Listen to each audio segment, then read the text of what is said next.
pour le premier journal radio de l'actualité du collège. Nous parlerons de la semaine Octobre Rose, sans oublier l'actualité sportive, la page culturelle avec des infos sur le pass culture et d'autres brefs pour la fin du journal. On commence ce journal avec l'Octobre Rose et comment le collège participe à une cagnotte pour le cancer du sein. Hayden nous en dira plus. Depuis ce lundi 14 octobre, les élèves du Club Solidarité ont lancé la semaine Octobre Rose avec les actions solidaires pour aider l'AVLC, Association vendéenne de lutte contre le cancer. En rappelant que sur le site du collège Notre-Dame de Bourgenais, vous pouvez faire un don qui va de 5, 10, 20 ou 50 euros pour soutenir cette association contre le cancer. Aujourd'hui, ce jeudi 17 octobre, c'est le jeudi rose au collège. Des élèves sont venus habillés en rose, d'autres sont venus à la vie scolaire pour recevoir un bracelet par les élèves du club Solidarité. Demain, vendredi 18 octobre, pour la course solidaire, les élèves pourront courir munis d'un bracelet. Un bel engagement venu du collège. Merci Hayden. On passe au sport du collège, qui est pour le moins très animé en ce début d'année. Jean-Baptiste nous en dira plus. En effet, Maxence, et on commence cette année pleine de sport par l'AS du collège qui propose une initiation au sport nautique en partenariat avec Surfzone sur le Remblai avec donc le surf et le wave ski. On continue avec le niveau 3e qui a fait sa première sortie en mer pour les élèves de la classe voile ce mardi 17 septembre, ainsi que les 5e qui ont pratiqué l'optimiste sur le lac de Tanchette. Comme chaque année, nos nouveaux 6e auront la chance d'aller au séjour ski du 25 au 31 janvier 2025. Mercredi 2 octobre, les surfeurs du collège se sont mis à l'honneur en participant à la compétition régionale à Saint-Gilles-Croix-de-Vie. En benjamin, une équipe de Bourgenais a décroché la médaille d'or et une autre équipe prend la médaille de bronze. En minime, la catégorie d'au-dessus, le collège prend l'or et une belle place de 4e, ce qui envoie ces 4 équipes aux championnats nationaux.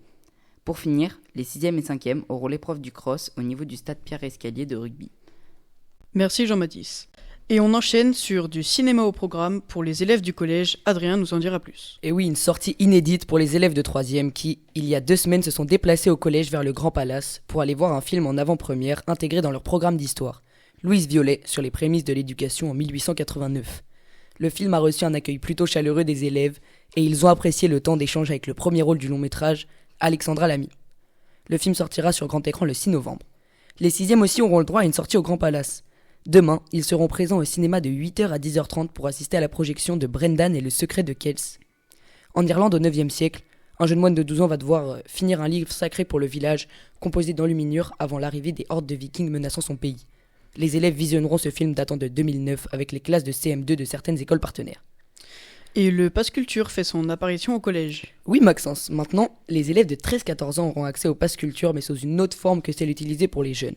Je le rappelle, le pass culture original permet aux jeunes de bénéficier d'une somme entre 300 et 500 euros pour les 18-25 ans ayant demandé un pass. Ils peuvent alors le dépenser dans un catalogue d'événements culturels proposé par l'État. Les 4e et les 3e auront donc accès à ce pass, mais avec un catalogue géré par le collège et de manière collective. Cependant, les élèves de plus de 15 ans pourront, eux, toucher une part individuelle à l'aide des codes EduConnect fournis par le collège.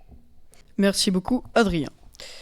On termine avec une info sur l'intervention d'un éducateur au collège après les vacances. Capucine nous en dira plus. Dès la reprise des cours, un éducateur, M. Gourvenec, sera présent une fois par semaine au collège pour échanger avec un groupe d'élèves sur divers sujets.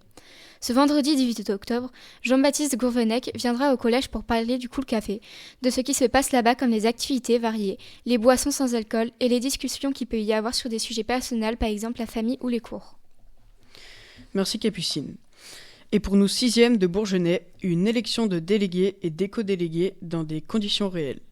Par exemple, au CDI, des isoloirs et des vrais bulletins de vote ont été installés pour élire les nouveaux élus. Merci de nous avoir écoutés.